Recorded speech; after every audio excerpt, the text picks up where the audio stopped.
Impeachment de Bolsonaro é perseguido a toque de caixa pela oposição, porém, não há nenhum embasamento substancial para que o processo seja instaurado.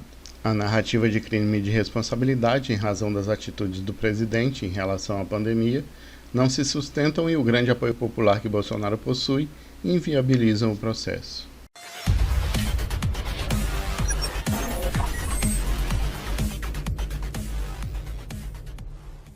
A gente vira a página agora, vamos falar sobre a política, deixar de lado um pouquinho a vacinação contra a Covid. Vamos falar agora do impeachment do presidente Jair Bolsonaro, das tentativas que vão surgindo. Após declarações de Rodrigo Maia sobre o impeachment de Bolsonaro, parlamentares de oposição intensificaram nas redes as postagens sobre o tema. Um perfil no Twitter inaugurou o chamado Placar do Impeachment, a fim de mostrar à população como o seu deputado votaria se o impeachment fosse hoje.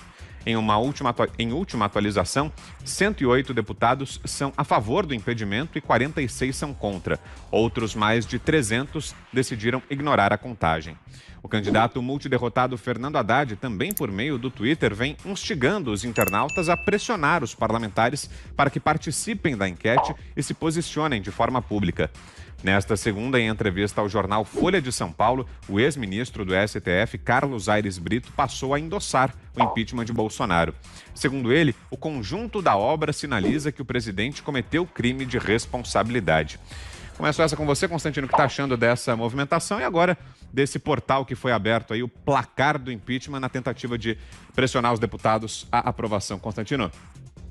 Pois é, uma papagaiada, né? Olha, é do jogo democrático a oposição querer, de alguma forma, né, prejudicar o seu adversário nas eleições lá na frente. Mas a nossa posição no Brasil, a oposição, quando era a extrema-esquerda, o PT e companhia, ela sempre jogou contra o país, né, obstruindo reformas importantes.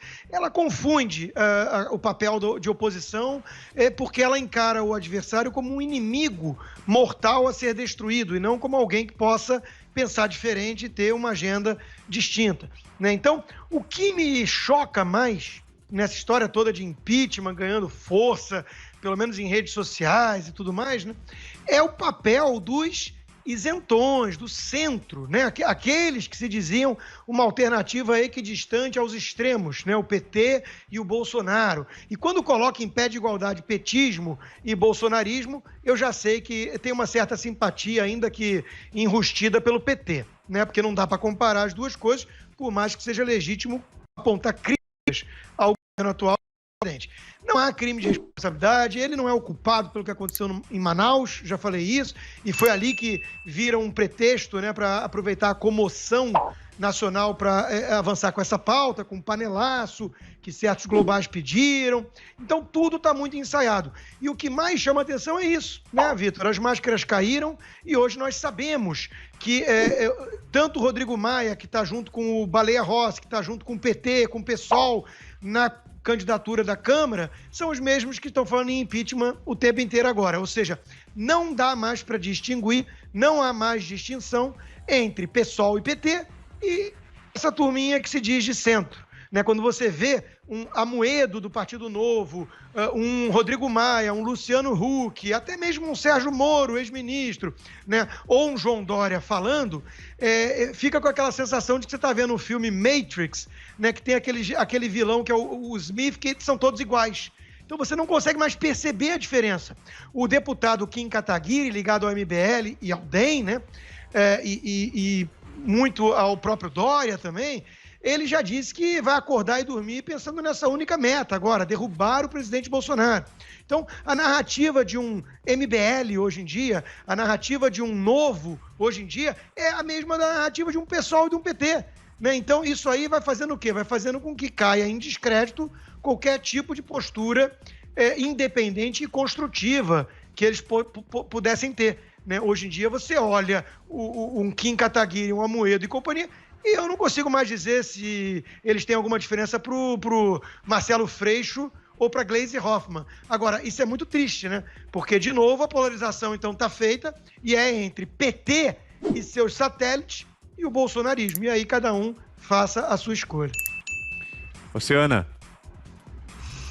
Olha, Vitor, uma pena a gente ver movimentos que foram importantes no cenário político, até na renovação do cenário político no Brasil, né? Movimentos importantes como o Vem Pra Rua, o próprio MBL, aí agora de mãos dadas, não apenas com a oposição ao governo Bolsonaro, mas a oposição a um governo que está há 2 anos aí implementando e trazendo uma abrangente agenda do liberalismo econômico, menos regulações, tentando implementar uma agenda que a gente não viu sendo implementada há muito tempo, há décadas, né? Provavelmente acho que a gente nunca viu da maneira como tem sido.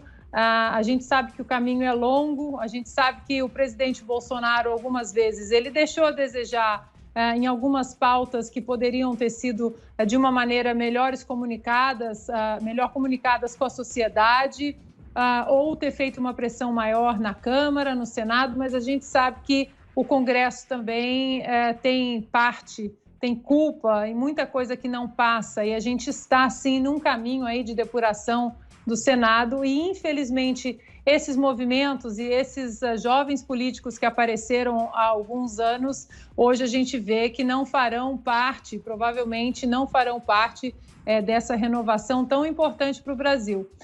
O que me deixa muito chocada também, Vitor, é como a palavra impeachment, ela hoje em dia foi banalizada, assim como a palavra nazista, fascista, hoje todo mundo que discorda, conservadores, aí é colocado nazista, fascista, e o impeachment também entrou nessa lista de palavras banalizadas, que hoje a gente vê que o impeachment acaba perdendo a essência do que realmente ele é feito, né? Aqui nos Estados Unidos a gente viu o impeachment passar 2 presidentes apenas, né, passarem pelo processo de impeachment nos últimos 200 anos, e nos últimos 16 meses a gente viu democratas empurrando 2 impeachments completamente vazios, agora inclusive passando o impeachment na Câmara com um presidente que está aí na porta de saída da Casa Branca, com um novo Senado voltando, e que agora provavelmente vai ser inconstitucional você julgar o impeachment de um cidadão comum, né, de um cidadão privado, que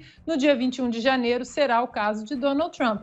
Então, é uma pena a gente ver isso tudo, porque o que fica claro, cada dia mais óbvio, é que essas pessoas hoje, Amoedo, Vem Pra Rua, MBL, Kim, agora de mãos dadas com Rodrigo Maia, Gleisi Hoffmann, o que fica claro é que lá atrás, quando eles falavam e apontavam os desmandos de uma administração petista, não era para tentar limpar o Brasil, era para tentar colocar no poder aqueles que eles queriam.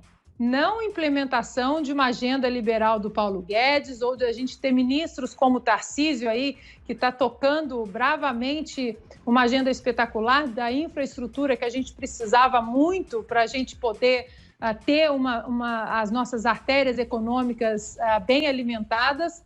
Então, fica cada dia mais óbvio que lá atrás o que essa gente queria não era o bem do Brasil, mas o bem daqueles nomes que eles queriam que estivessem no poder no Brasil. Diga, Fiuza. O Aires Brito está nessa também, né? O ex-ministro do Supremo, Carlos Aires Brito. Olha, ele tinha compostura. Ele tinha compostura, independentemente ali da conduta, das diretrizes dele, de votação. Era um ministro que tinha compostura, um ministro intelectual.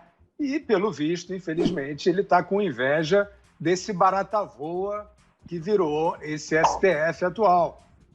Então, ele entrou no barata-voa do impeachment. Qual é o motivo do impeachment? É Manaus? É o Amazonas? É a crise de saúde do Amazonas? Então, vou perguntar para vocês. Aires Brito, todos esses presidenciáveis aí de fanfarra, onde vocês estavam quando o Covidão prendeu a secretária de Saúde do Amazonas?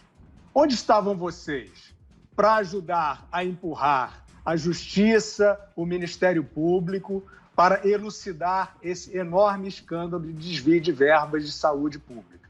Vocês não deram um pio, vocês não apareceram, vocês não estavam nem aí. que vocês não estão nem aí.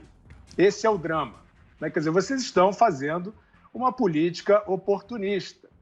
Então, na verdade, para as pessoas que estão sofrendo, vocês são um escárnio. Quer dizer, vocês, na verdade... Aí aparece dizendo lá, não, porque eu queria mandar um oxigênio, mas não tem como. Aí alguém mandou assim, não, então eu vou mandar também. Quer dizer, são pessoas que estão querendo se fantasiar de falsos éticos para colher dividendos políticos. Isso é uma coisa horrível, isso é uma coisa miserável. Então, vou repetir, esses oportunistas estão humilhando quem sofre.